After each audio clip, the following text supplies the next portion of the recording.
Ce qui façonne notre identité, c'est l'addition de l'idée qu'on a de nous-mêmes et ce que notre entourage pense de nous. Et ça peut être dangereux quand un individu a une faible estime de lui, ou si son entourage renforce la mauvaise image qu'il a de lui-même. D'ailleurs, son entourage peut aussi être la cause de cette mauvaise image qu'il a de lui-même. Dans ce cas-là, celui qui n'arrive pas à se détacher de son identité se retrouvera coincé dans l'image qu'il a de lui-même. Si elle est défectueuse, son esprit, son corps et sa créativité pourriront dans une cage de laquelle il ne pourra jamais sortir. Je vais prendre un exemple récent et très concret. En ce moment, avec mon groupe l'Iliade, on fait un défi où tous les jours du mois d'octobre, on doit créer au moins une connexion avec un inconnu. Et après, on fait un petit récap de l'interaction du jour sur la plateforme du groupe pour se tenir au courant du respect du défi, se donner des conseils et raconter nos anecdotes aussi. Et à chaque fois que je suis sur le point de lancer une conversation avec un inconnu pour créer une connexion et valider le défi, il y a une petite voix dans ma tête qui me dit « Non Paolo, le fais pas. C'est trop bizarre, c'est pas toi, c'est pas ton genre de parler avec des personnes comme ça. Toi, t'es un gars qui a pas la tchatche, force pas les choses. » Cette voix-là, c'est celle de mon ancienne identité de timide, pas du tout courageux et qui se soucie trop du regard des autres, qui refait surface. Et dans le passé, j'ai fait des efforts pour l'effacer, mais elle revient toujours à la charge pour se coller à moi comme une étiquette. Aujourd'hui, ça me demande encore une grosse force mentale pour empêcher cette identité de revenir m'handicaper. Et pour n'importe qui dans cette situation, si tu lui rajoutes un environnement qu'il soutient pas et même qui renforce cette identité en disant des choses du genre « c'est normal que tu galères à rencontrer des nouvelles personnes, t'es quelqu'un de timide, c'est pas dans ta personnalité, là c'est foutu, t'es condamné ». Mais attention, ça peut toucher des trucs encore plus ridicules. Par exemple, si t'as attaché trop ton identité au fait d'être un grand buveur de café et que quand t'en bois pas, tu passes une sale journée, c'est pas parce que t'as pas eu de caféine ou qu'il se passe pas la même chose dans ton corps, mais c'est juste que ton cerveau, il est en mode panique parce que tes actions ne matchent pas ton identité, l'image que tu as de toi-même. J'ai deux missions. La première, à travers mes vidéos YouTube, c'est de documenter la pensée humaine, pour le bon comme pour le mauvais. Et la deuxième, c'est de développer mon potentiel humain tout au long de ma vie sur trois aspects de ma personne. Le penseur, l'athlète et l'artiste. Et à un moment ou à un autre, sur tous ces aspects, je me rends bien compte que mon identité me bloque dans mon développement. À un moment, j'ai forcément été obligé de changer, de m'ouvrir à d'autres perspectives pour évoluer et progresser.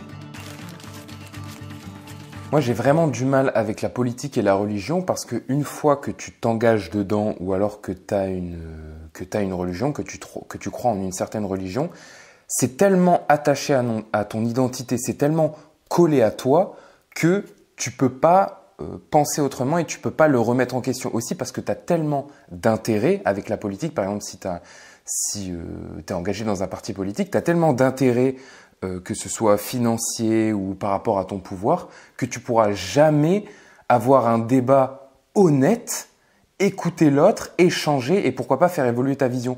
Et c'est pareil avec la religion. Là, tu as tellement d'intérêt dans ta communauté. En fait, tu peux pas perdre la face en remettant en question ce que disent tes textes sacrés ou les religieux dans ta religion, que tu peux pas penser en dehors de ce cadre-là qu'impose un parti politique ou une religion qui se calque à ton identité. Et moi, ce qui me dérange, c'est ça, c'est que du coup, dans les débats, quand tu vas échanger avec les autres, tu vas être tellement biaisé par les intérêts que tu as que tu pourras jamais changer d'avis et faire évoluer ta pensée. Et ce truc-là, je l'avais ressenti quand j'étais à l'atelier Missor, où pareil, là, on était dans un cadre où il y avait une certaine vision de la vie très précise de la société, de l'humain, comment il doit être.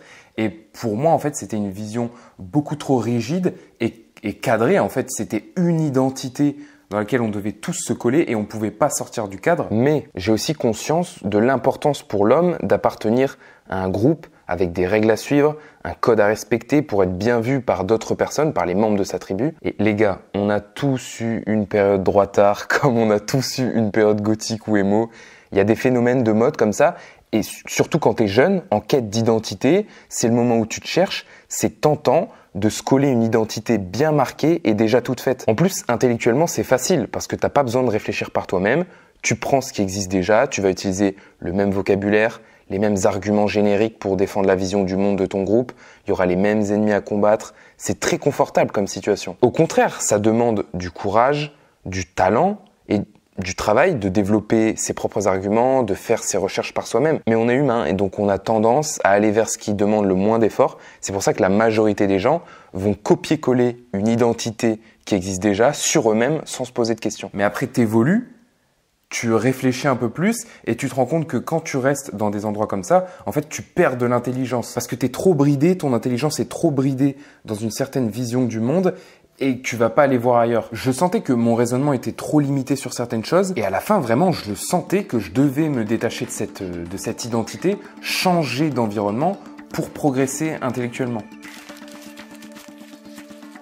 Le seul sport que j'ai vraiment connu, que j'ai fait sur une longue période avec une régularité impressionnante, alors que j'aime pas vraiment ça, c'est la musculation. Et certains pourraient voir ce truc-là comme si c'était un acte de discipline et que j'avais beaucoup de discipline, justement beaucoup de résilience à faire quelque chose que j'aime pas parce que je veux les résultats. Mais moi, je le vois aussi plutôt comme quelque chose de pas très sain, dans le sens où je suis tellement attaché à mon identité de go muscu qui va à la salle 5 à 6 fois par semaine, du Paolo qui est musclé, que je ne me vois pas retourner en arrière. Je ne vois pas ma vie sans la musculation, sans avoir un corps musclé. Et en fait, c'est pas la discipline qui me dirige, c'est mon attache à mon identité de go muscu musclé. Si on voit les choses avec un peu de recul, c'est pas moi qui maîtrise la situation, c'est mon identité qui me maîtrise. Et on pourrait dire, bah c'est cool Paolo, enfin tu fais du sport, du coup tu te muscles, tu as plus de confiance en toi et tout, c'est bien. Mais aujourd'hui, ça me bloque parce que je veux développer mon corps d'une manière différente. Je veux plus m'occuper de l'esthétique, je veux m'occuper de me créer un corps athlétique. Et pour ça, ça m'a demandé de briser cette identité que j'avais de moi pour changer mon entraînement.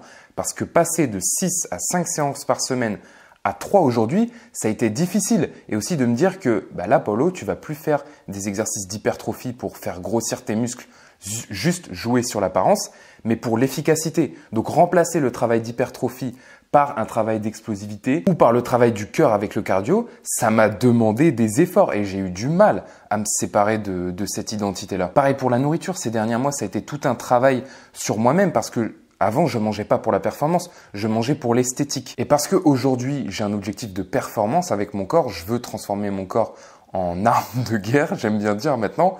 Je m'entraîne plus pour être stylé à poil, mais juste pour que mon corps soit fonctionnel, puissant et pour que je puisse l'utiliser de plein de manières différentes, dans plein de domaines différents. Et pour ça, j'ai dû me séparer, c'est encore un travail que je fais, de cette identité de go muscu qui ne travaille que et qui mange que pour l'esthétique du corps. Aujourd'hui, je suis obligé de m'en séparer pour évoluer et gagner en performance. Et aujourd'hui, c'est l'artiste qui est bloqué dans son œuvre d'art.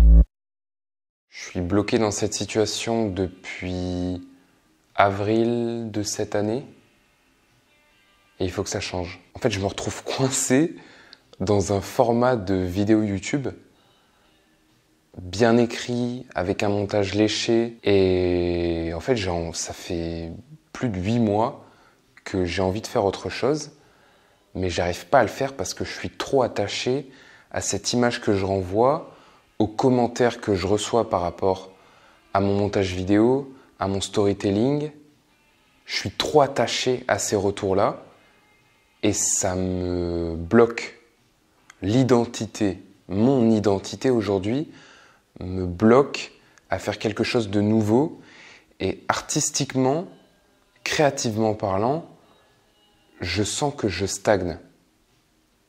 Pour vous dire, je devais bosser, j'avais commencé à bosser sur une vidéo, pas cette vidéo-là, une autre vidéo qui devait sortir, mais ça fait 2 semaines que je procrastine dessus parce que je ressens un blocage, je n'arrive pas à écrire cette vidéo. Ça fait un moment que je veux faire des vidéos un peu moins travaillées, avec moins de montage, où peut-être on se concentre plus sur le fond, un peu moins la forme, mais j'arrive pas, j'ai du mal. Je pense à chaque fois que si je fais une vidéo où il n'y a pas des sound effects, où il n'y a pas un script écrit avec une logique et un storytelling parfait, je me fous de la gueule des gens qui me regardent.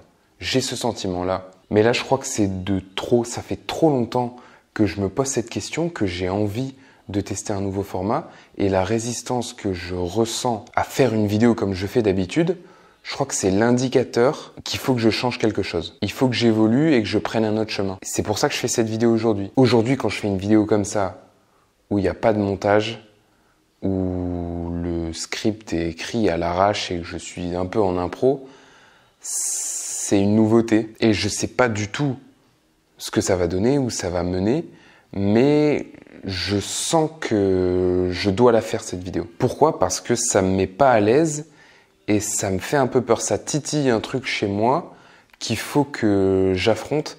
Et cette vidéo-là, il faut que je la publie telle quelle. Ça va aussi me permettre de enfin me débloquer de cette situation où j'arrivais pas à publier ce que je voulais. J'arrivais pas à m'aventurer dans d'autres terrains sur YouTube parce que je suis trop attaché à cette identité-là de Paolo Z qui fait des vidéos léchées avec un montage léché. Je suis sûr que mon cas spécifiquement, mon problème par rapport au montage vidéo et le fait que mon identité est trop attachée à un format et que ça me bloque, je pense pas que ça parle à tout le monde, mais je suis persuadé que dans votre vie, il y a des endroits où vous vous sentez bloqué à cause de l'identité, à cause de la vision que vous avez de vous-même. La vision que vous avez de vous-même vous bloque et vous fait stagner dans une situation. Et peut-être que vous êtes complètement à l'aise avec cette identité et dans ce cas, il n'y a pas de problème. Mais cette vidéo, c'est aussi une invitation à vous questionner. La vision que vous avez de vous-même et que vous gardez à tout prix, elle est là pour protéger quoi ? Et est-ce qu'elle vous freine et vous fait stagner dans votre vie ? Moi, il y a une phrase que je déteste, c'est quand on commence à se dire ou qu'on entend des gens dire ça, c'est « je vais pas faire ça parce que c'est pas moi, ça me ressemble pas ». Et là, en fait, tu te bloques toi-même, tu te coupes du monde toi-même juste avec une phrase.